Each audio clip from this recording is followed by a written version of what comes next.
Hello, my name is Rafael Brunetto and today I'm here to use 5 minutes to talk about what does opening the world means to me. So first, we can see opening the world in many ways, but in my point of view, opening the world is be prepared to the changes in the human society and also help other people to do it. Okay, so now I will speak about the impact of COVID-19 pandemic on education. We have a lot of challenges related to education during the pandemic times, but what are the main difficulties faced during the pandemic on education? The pandemic took us all by surprise, including the teachers and schools that were not ready to approach and adapt to the online classroom model, what became a challenge to teach online classes. We also have the difficulty of access on online education, where not all students get hold education on online classes due many reasons. The first point is the lack of resources like computers, tablets, and even internet. Two-thirds of the world's school-age children, or 1.3 billion children aged 3 to 17 years old, do not have internet connection in their homes, according to a new joint report from UNICEF and the Telecommunication Union ITU. And the harmed students are the low income for having less conditions and live in regions that don't have access to these ways because they need technological equipment and financial resources.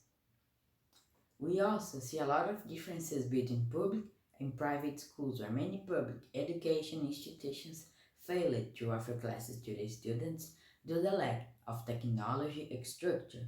But on the other side, private schools continued the classes but with online learning reducing the impact on learning in this period. Among the nearly 56 million students enrolled in basic and higher education in Brazil, 35% or 19.5 million had their classes suspended due to the COVID-19 pandemic. Another important fact is that because of the bad adaptation to the online classes, a lot of students ended giving up or discouraging themselves. We have data that show that the demotivation rate was 46% in May, reaching 54% in September. The disruption to schools caused by the coronavirus pandemic constitutes a global education emergency that threatens to derail the education of at least 24 million students projected to drop out of school as a result, said Enrita Farr, Executive Director of United Nations Children's Fund. And how can we improve the challenges of pandemic on education? At the first place, we need to work in a large program focused on training teachers with technological education courses for this new classroom model.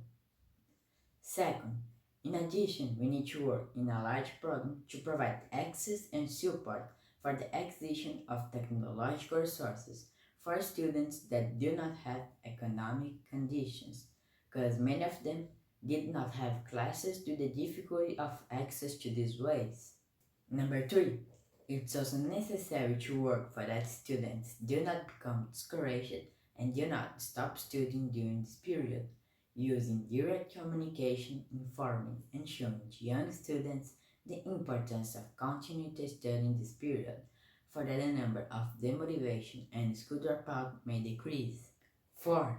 In addition to all this, it is important that education institutions, public and private, promote researches about how to bring technology to the most needy areas.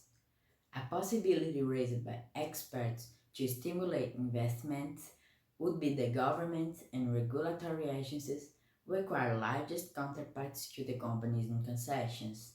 That is, at the same time that a company wins the right to operate in a big city with a good consumer market, it would have to assume the commitment to reinforce the technology and structure in a remote location.